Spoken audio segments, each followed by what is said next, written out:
Have you ever wondered what happens when someone types a command SSH user at server? How is the user able to connect to the server? A. And B. How does the server know that this client is a legit guy and I should allow it to authenticate and connect with us? So let's connect and see how SSH works behind the hood. Hi everyone, I am Echobash and today I will be talking about why SSH is needed in the first place and then what SSH is and then how SSH works behind the hood. What happens when you try to connect to your EC2 instance using the SSH command? How does things work altogether? Hi. So firstly we will look into why SSH is needed in the first place. So let's take a very basic example in which you have written some code on your local and you deployed it now on EC2 instance on AWS. Now if you go via the conventional method by using login via username and password, then throughout the network journey at any level, be it ISP level, be it your local network level or anywhere, let's not talk about that. But yes, there is chance that MITM is possible, that man in the middle attack is possible. Hackers might sniff intercept your data and do a number of wrong things. Yeah, and once that's done, your password is revealed, your email is compromised. Okay, so and this all, if you see, was possible just because your password left your machine, right? Your password went in like packets into the air. Okay, so SSH comes there and saves your life, and he says, hey, you know what? If you want to connect, you are a client. Yes, I am a client. You want to connect to the EC2 server? Yes, I want to connect to the server. So what do you want? I will give you a beautiful thing. So the question was why? Everyone was surprised that yeah, what it is. Then SSH says ki, you know what? Your password, I won't say password. I say your secret won't ever leave your machine. That will always be in your machine. So it won't get outside as packets. So no chance of sniffing, no chance of MITM. So there you are safe. So that's the beauty of SSH. Okay.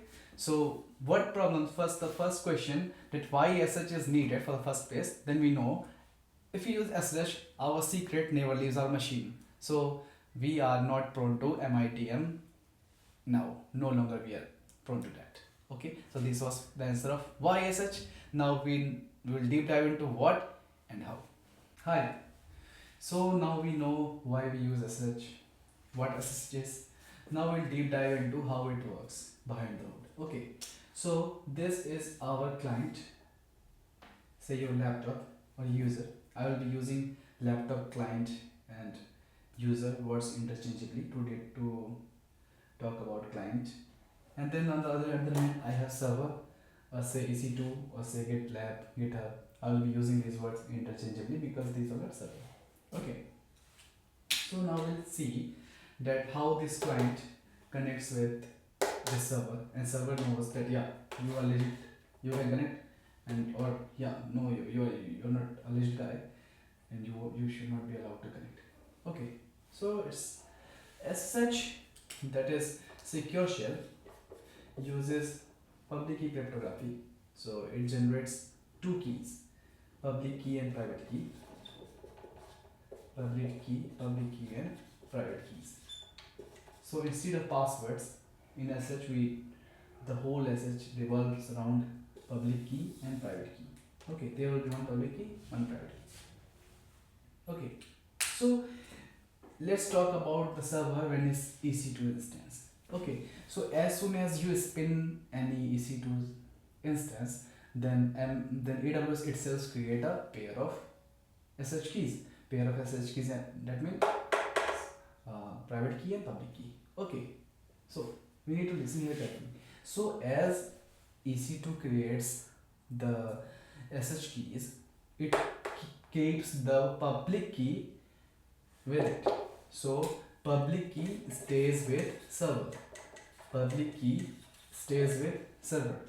And the private key, AWS gives you the option that download .pem file, .private key, and that AWS or EC2 never stores with itself. So server never has private key. It only and always has public key with it.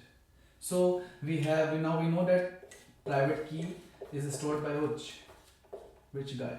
Client. Client has private key and server has public key. So this is rule of thumb that server will never have private key, the client's private key, and only this client will have the private key. And again question, can client have the public key? Yes, possible in scenarios. So the only rule of thumb is the server, this should never have the private key. Okay, so now firstly look into how SSH works in the case of EC2, where EC2 itself generates SSH pair of keys, and then after that we will look into the GitHub or GitLab or GitHub scenario where we generate SSH keys on our local, then we push it on GitHub or GitLab. So for the EC2 case, let's look into. So now we know that when we spent EC2 server, we had pair of SSH keys. Private key stays with client, public key stays with server. Okay, so now what happens that we have distributed the keys. Client, you will have the private key, server, you will have the public key, but now what? See, this is the interesting part. This is the answer of your all how SSH works behind the hood. So for this I will use some other colors, say green. So what happens that this guy, client, he wants to now connect, say SSH, hope it's visible, SSH user at this EC2 IP, say anything, say EC2 something, say server. Okay, so the thing is, what it means that this user is trying to connect with this server. Okay, and yes, now we know that this one has a private key. Okay, client has private key, so it uses the private key, the path of private key, or maybe private key. Okay, .10. Okay, yeah. So request is sent like this via this command. Okay, now what server does? Server sends a basic challenge. Server sends a basic challenge to the client. Okay, basic challenge, or say message, or say any string. Okay, and the server says that, hey client, listen, I am sending this challenge to you, and if you are the legit guy, then use your private key. If you are the legit guy, use your private key and sign this message, sign this challenge, and send me back. Okay, what happens? Let's hear again. The server sends challenge to the client, which can only be decrypted by the legit client who has the correct private key. Okay, so what happens that the client will sign this challenge with this private key and then send the result. Now the server has the result, signed result. Now server will verify with using its public key, since server has public key, and if it's verified, that is knows that yeah, the result is same which I expected, then the server can allow the user to connect, that yeah, you are authenticated, you can connect. Okay, and say suppose that I use some other private key, say fake private key, or maybe private key of some other server unknowingly.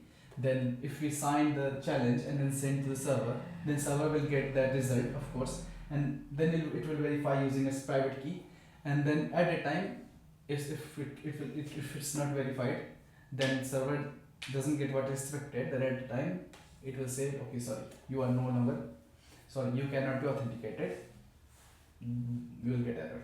Okay, so this is how SSH works behind the hood.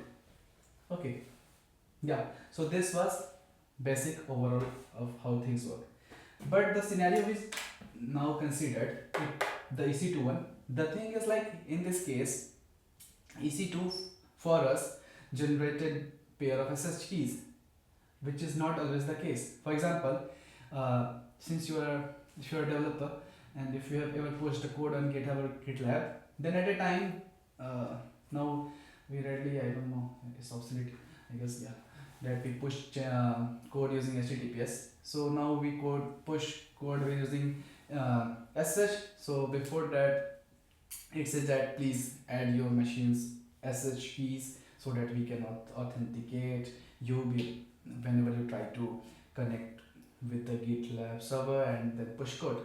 Okay, so what happens in that case? GitLab does not give us pair of SSH keys. Instead, it says, hey client, you are intelligent enough. You go on your local, you go on your machine, and then there you generate pair of SSH keys by yourself. Okay, so what happens in GitLab flow, in GitLab or GitHub flow, the client, that is our laptop, the client will itself generate pair of SSH keys, that is public key and private key. Okay, now there are two keys.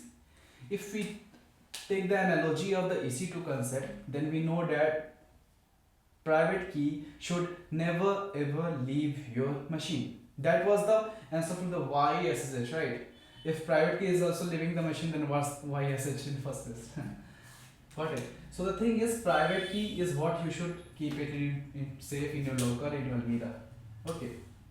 And the public key, you can go anywhere. If you are traveling in metro, you can say, hi, how are you? Take my public key. You can distribute like in air. So there's no any issue in that. Public key, you can use it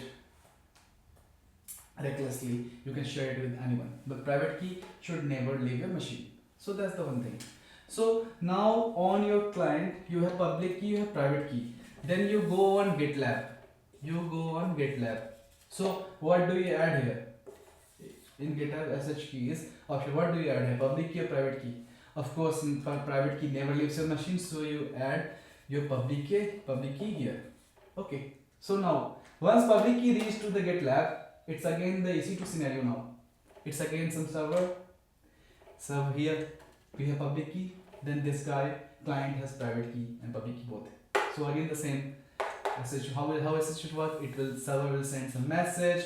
This will sign using its public key. Server is verify. If verified, you are good enough. If you could not verify, then yeah, you are doomed. You cannot be connected.